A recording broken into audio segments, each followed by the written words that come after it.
Olivier Marchal, bonjour. Bonjour. Vous êtes président du cabinet de conseil Bain & Company en France et vice-président de Consulting France. Vous avez à ce titre participé à la rédaction de l'ouvrage collectif Accélérer, la compétitivité moteur de la prospérité, publié aux éditions Erol. Alors cette compétitivité, pardonnez-moi, elle passe notamment par les enjeux de fiscalité. Vous y accordez une grande place dans ce livre.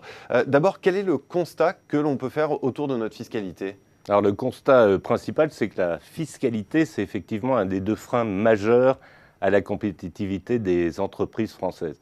C'est ce que confirment les sondages qu'on a fait auprès des chefs d'entreprise, mais également des consultants et des étudiants. C'est surtout ce qu'on voit quand on regarde la réalité en face. Et la réalité, c'est quoi? C'est que la France est championne en termes de dépenses publiques, elle est donc championne en termes de prélèvements obligatoires, de fiscalité. Mais le facteur aggravant, c'est que la France, et depuis longtemps, a fait le choix de faire porter une partie plus importante que chez nos voisins de ce poids fiscal sur les entreprises.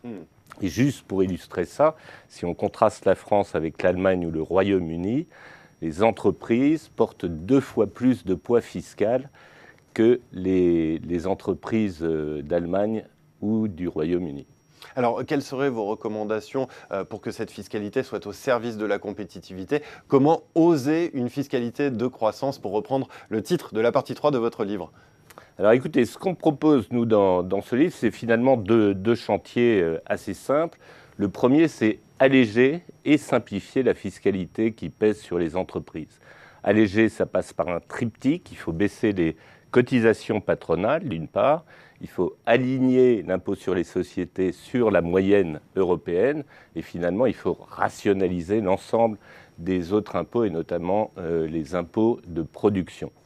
Et puis, il faut simplifier et stabiliser tout ça. Le deuxième volet, je reprends votre expression, c'est de créer une fiscalité de croissance. C'est votre expression. C'est notre expression, on l'assume.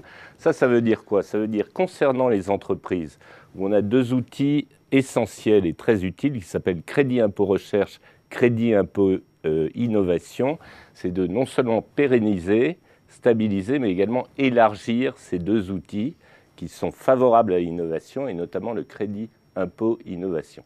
Donc ça, c'est la première chose. La deuxième chose, concernant les ménages, cette fois, c'est de faire en sorte que les Français soient incités à investir par leur épargne dans l'économie réelle, dans l'entreprise, qu'on parle des start-up, des PME, des ETI ou des grands groupes. Il faut faire donc 2 choses là. Il faut flécher l'épargne des Français vers le secteur productif, première chose. Et deuxième chose importante, il faut rompre avec l'alignement de la fiscalité du capital sur celle du travail. Je voudrais que l'on parle également du niveau de dépenses publiques. Vous l'avez évoqué en début de vidéo.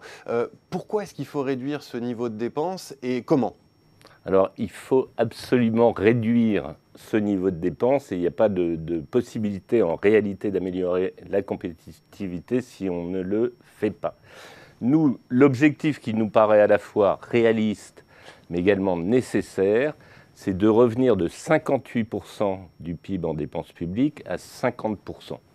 Je rappelle qu'aujourd'hui, l'Allemagne et le Royaume-Uni sont à 44% de dépenses publiques rapportées au PIB. Donc on fait la moitié du chemin, si vous voulez. C'est un effort considérable, bien entendu, mais il nous semble que les marges de manœuvre sont également considérables quand on regarde le spectre de la dépense publique, qui va des dépenses de l'État, on parle souvent que de ça, mais également des dépenses des collectivités territoriales, et finalement et surtout, parce que c'est l'essentiel, l'ensemble des dépenses sociales. Donc on a des marges de manœuvre très importantes, et on n'améliorera pas la compétitivité ni du pays, ni des entreprises. On n'améliorera donc pas la prospérité du pays si on ne s'attaque pas à ce problème de la dépense publique en France. Eh bien, merci beaucoup Olivier Marchal pour ces explications. Et pour ceux qui veulent en savoir plus, je renvoie à votre livre Accélérer aux éditions Erol. Merci. Merci à vous.